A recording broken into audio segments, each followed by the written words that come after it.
Merhabalar efendim, hepiniz hoş geldiniz. Evet efendim, bugün boşandıktan sonra yaşadıklarımız kısmına değinelim istiyorum bu hafta söz verdiğimiz gibi. Geçen hafta boşanma aşamasından bahsettik aslında, aşamasında yaşadığımız zorluklardan bahsettik. Bu hafta da boşandıktan sonraki kısma değinelim istiyorum. Boşandıktan sonra yaşadığımız sorunlar ve kadına hazırlanan ölüm tuzağından bahsedelim istiyorum. Şimdi geçen hafta da bahsettiğimiz gibi zaten boşanmaya karar veren çiftlerin ne tür zorluklarla karşılaştığını orada inceledik. Zaten boşanma kararı almak çok zor. İşte bütün bunları alt alta koyduğumuzda karı koca arasındaki illiyet bağı boşandıktan sonra da bir türlü kopamıyor. Halbuki e, bu çiftleri medeni bir şekilde boşanma sürecine hazırlayabilsek sorunların büyük bir bölümünü ortadan kaldırmış oluyoruz. Tabii ki hiç kimse boşanmak için evlenmez. Tabii bu düşünce düsturunda olan insanlar da var. Onlardan da ayrıyeten bahsettik. Nafaka tuzağı kısmında. Tabii ki hiçbir çift boşanmak için evlenmez. Yalnız İslamiyet'e inanan, yani inananlar için İslamiyet, medeni kanunda aynı şekilde evlenmek gibi boşanmak da bir haktır. İnsani bir haktır. İsteyen çiftler, mutsuz olduğunu düşünen çiftler evliliklerinde boşanmak isteyebilirler. Bu tabii insani bir hak verilmiştir de zaten bu ruhsat.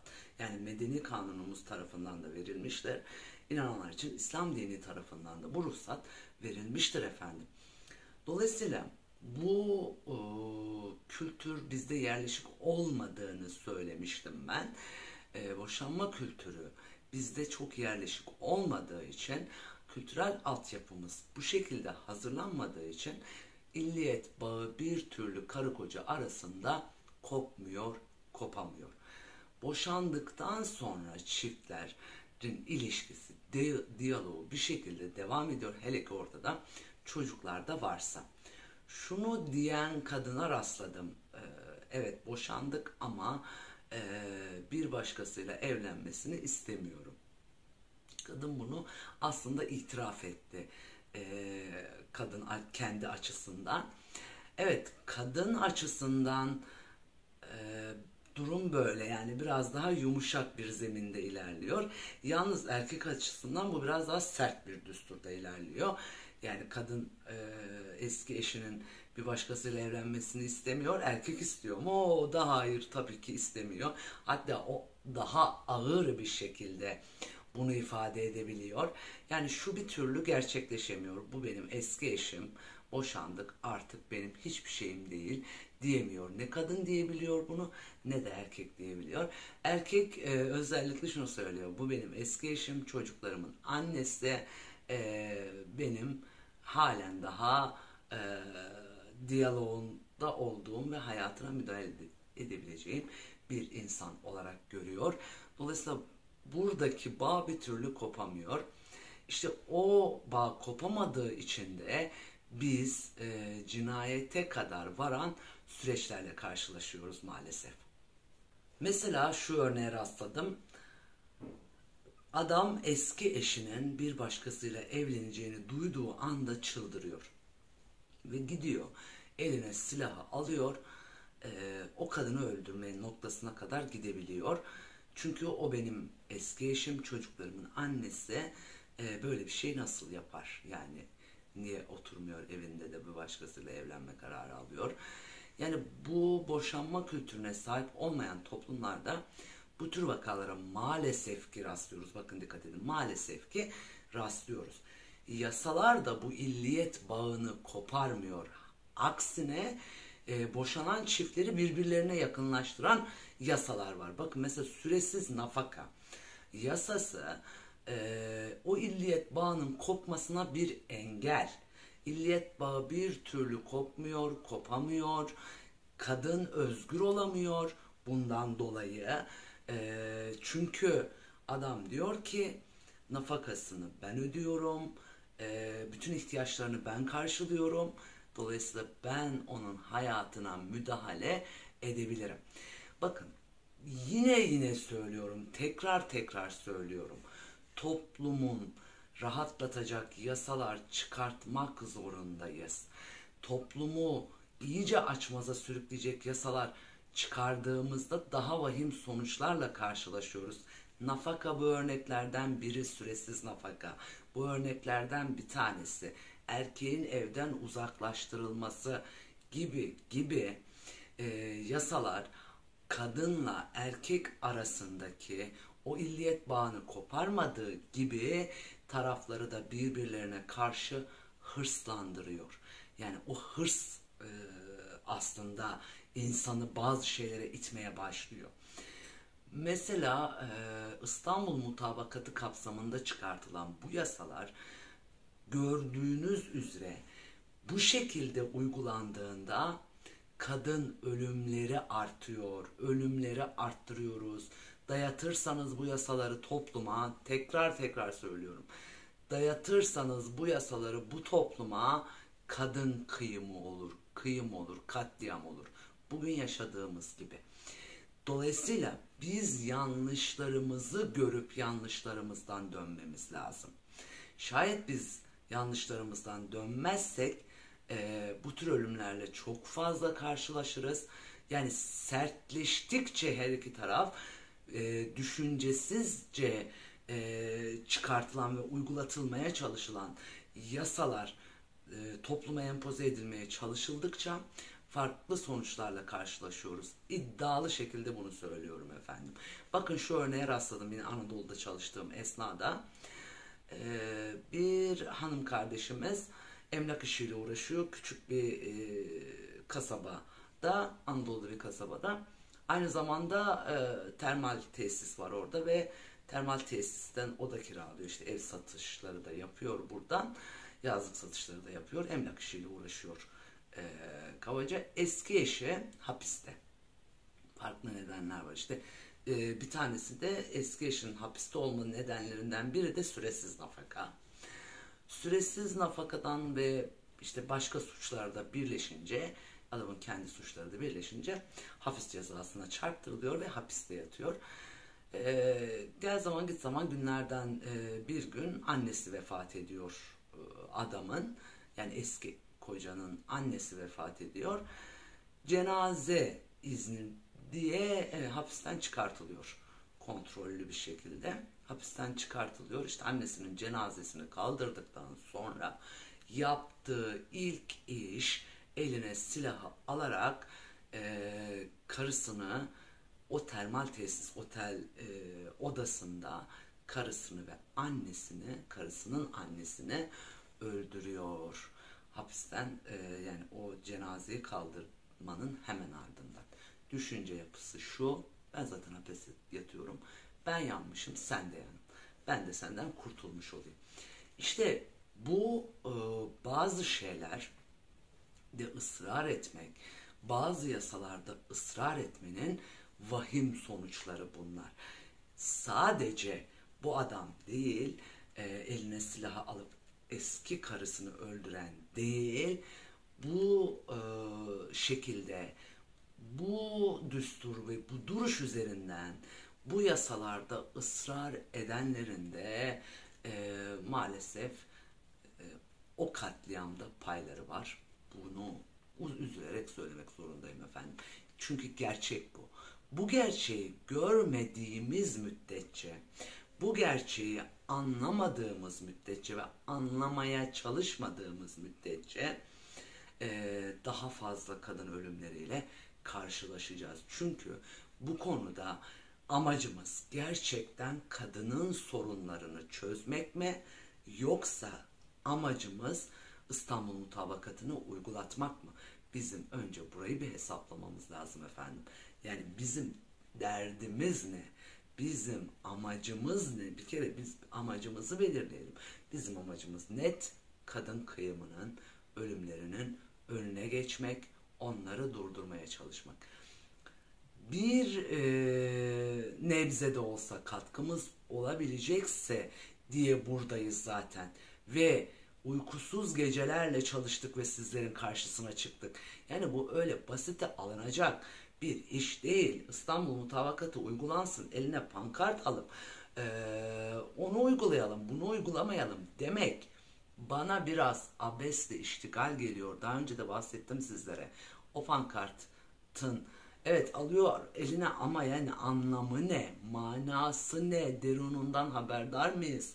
Biliyor muyuz derununu?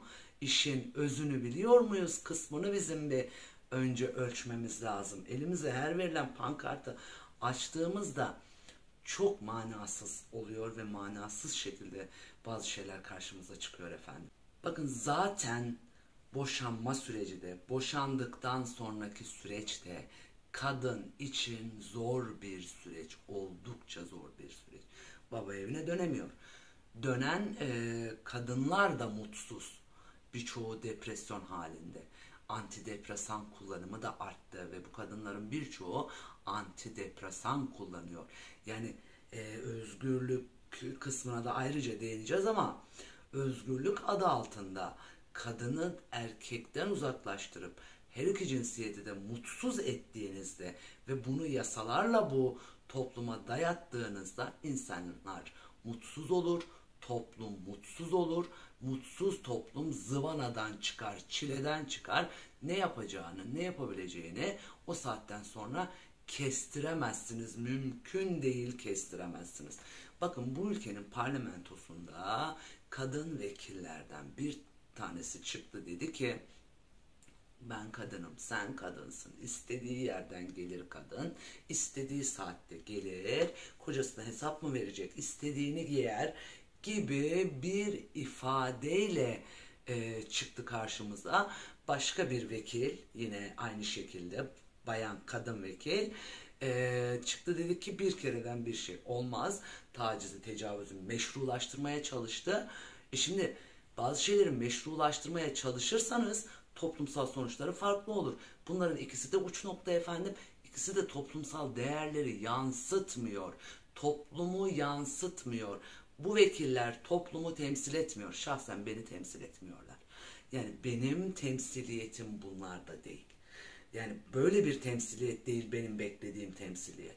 Dolayısıyla efendim zorluyor. Yani o kıyımı, o çileden çıkma ve mutsuzluk halini teşvik ediyor, zorluyor. Yani ısrarcı da aynı zamanda bu konuda. Bakın efendim öyle bir şey yok. Bekar bir kadın da istediği saatte istediği yerden gelemez. Bekar evli bir adam da istediği yerden istediği saatte gelemez. Bizim dinimiz bize diyor tehlikeli yerlerden geçmeyin. Yani şimdi istediğim saatte istediğim yerden gelirim. Ne demek evli bir çifte, evli bir kadına bunu empoze etmek ne demek? Kadın kocasına diyor ki ben istediğim yerden gelirim, ben istediğim yere giderim. Bir kereden bir şey olmaz. Mantığına dönüşüyor bu toplumda bir süre sonra. İşte burası tehlikeli efendim. Halbuki bizim evlilik kurumuna karşı sorumluluklarımız var. Bakın yasaların da evlilik kurumuna karşı sorumlulukları var. Karı kocanın evlilik kurumu içerisinde birbirlerine karşı da sorumlulukları var. Bu sorumlulukları yerine getirmek istemeyen bireyler evlenmemeyi tercih edebilir. Burada bir tercihtir. Bekar hayatını tercih eder. Bu da bir tercihtir.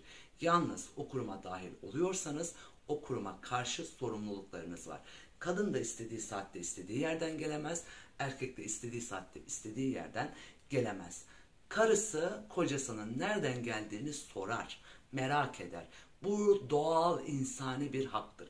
Kadın akşam eve gelen kocasına 8'de geliyorsa 11'de geldiyse be adam nereden geliyorsun diye sormak hakkıdır. Aynı şekilde erkek de karısına nereden geliyorsun sorma hakkına sahiptir. İşten geliyorsa 9'da geliyorsa 11'de gelmiştir. Neredeydin hatun deme hakkına sahiptir evlilik kurumu içerisinde. Bu doğal olan budur. Yani nasıl bir acaba evlilik hayaliniz var? Nasıl bir evlilik hayatı tezahür ediyorsunuz? Kendi hayatınızda bu hayalinizi uygulayabilirsiniz. Ama toplum bu yani topluma kendi hayalinizi empoze edemezsiniz. Öyle bir hakkınız ve yetkiniz yok efendim. Bakın efendim, bu düstur, bu duruş toplumu tahrik ediyor ve büyük tahribatlara sebebiyet veriyor. Şu örneğe de rastladım. Hatta basına da yansıdı bu 2021 yılında Samsun'da yaşanan olay. Basından da bakabilirsiniz. Sokak ortasında kızının gözlerinin önünde eski eşini öldüresiye döven adam şu ifadeyi verdi emniyette. Sana kızını bir daha göstermeyeceğim dedi. O anda sinir krizi geçirdim. Ne yaptığımı bilmiyordum dedi adam. Şimdi burası cinnet halidir. Bakın dikkat edin buraya. Bu cinneti görmezsek sorunu çözemeyiz. Ve birçok kadının da ölümünün önü açılmış olur. Biz bu cinneti, bu cinnet halini göremezsek şayet. Çünkü bakın, incelediğim bütün örneklerde, incelediğim bütün vakalarda rastladığım en kritik nokta şurası. Adam eski eşini veya halen daha eşi olan karısını veya sevgilisini bir şekilde sonucu ne olursa olsun öldürmeyi göze almış. Yani siz bu adama ömür boyu müebbet de verseniz, ne yaparsanız yapın, seni öldüreceğim de deseniz, affınıza sığınarak, yani karını öldürürsün sen de öleceksin deseniz, dönmüyor. Oradan dönmüyor bu adam. Dikkat edin buna. Burası kritik zaten. Yani kafasına koymuş bunu adam. Önünde hiçbir set, hiçbir engel duramıyor. Duramaz da zaten. Yani saldırganlaşmış artık adam. Cinnet haline dönüşmüş. Onu hiçbir güvenlik gücü, hiçbir şey durduramaz. Ne yapacağız? Her kocanın başına polis mi dikeceğiz? Bekçi mi dikeceğiz karısını öldürmesin diye? Dolayısıyla bizim öldürme raddesine gelene kadar olan kısımları irdelememiz lazım. Sorun orada. Öldürme noktasına geldikten sonra bir şeyi çözemezsiniz. Ne kadar ağırlaştırsanız da yasaları, ne kadar ağır yasalarda uygulamaya kalksanız, ya idama gelelim, misal veriyorum. İdam kalktı, çok idam taraftarı biri değilim. İnsani bir hak değil çünkü. İdam diyelim ki idamı adam ölümü göze almış ya. Neyin ötesi yok. Bu ciddi bir iş. Bakın bunu herkesin kafasını önüne koyup düşünmesi lazım. Biz mavradan bir işten bahsetmiyoruz. Kadının canından bahsediyoruz. Adam diyorum ki adam göze almış. Ömür boyu muhabbet yatmayı da ölümü göze almış ya. Kendini öldüren vakalar var. Karısını öldürdükten sonra kendisini öldüren vakalar var. Ya ben ne yaptım? Hayatımı mahvettim deyip kendini öldüren vakalar da var. Göze almış. O göze almadan sonra olayı döndürmeniz zor, imkansıza yakın. Mesele oraya gelmeden önce konuyu çözüme kavuşturabilmek. Var, çözümleri de var. Çözümlerimizi de sıralayacağız efendim. Ama çözüm İstanbul Mutabakatı kapsamında topluma, aileye dayatılan yasalar değil. İstanbul Mutabakatı kapsamında topluma dayatılan yasalar erkeği daha da çileden çıkartan, kadını mağdur eden, depresyona sürükleyen, mutsuz eden yasalardır. Kadını mutsuz ettiğinizde erkeğin üstüne gidiyor. Erkek kadının üzerine gelmesinden cinnet haline dönüşen bir süreç neticesinde kadın kıyımıyla karşılaşıyoruz. 2 daha 4. Gerçeklik bu. Maalesef görmemiz lazım bu gerçekliği efendim. Tabii ki hiçbir şey, hiçbir örnek, hiçbir nokta kadına uygulanan şiddeti ve ölümü meşrulaştırmaz. Bizim de derdimiz zaten bu. Çocuğunu göstermiyor diye eski eşi veya göstermeyeceğim dediği için şiddet görecek anlamına gelmiyor. Hiç kimsenin buna hakkı yok. Tabii ki yok. Burada hemfikiriz. Burada hiçbir bahsimiz yok. Yalnız benim üzerinde durduğum nokta farklı. Kültürel altyapısı hazır olmayan toplumlarda getirip bu yasaları dayattığınızda bu sonuçlarla karşılaşırsınız. Benim iddiam bu. Bakın, o kadar ki kültürel altyapısı hazır değil ki kadın diyor ki sana çocuğumu göstermeyeceğim. Ne demek bu? Kadın, sen bu çocuğu tek başına mı yaptın? Bu nasıl bir şey?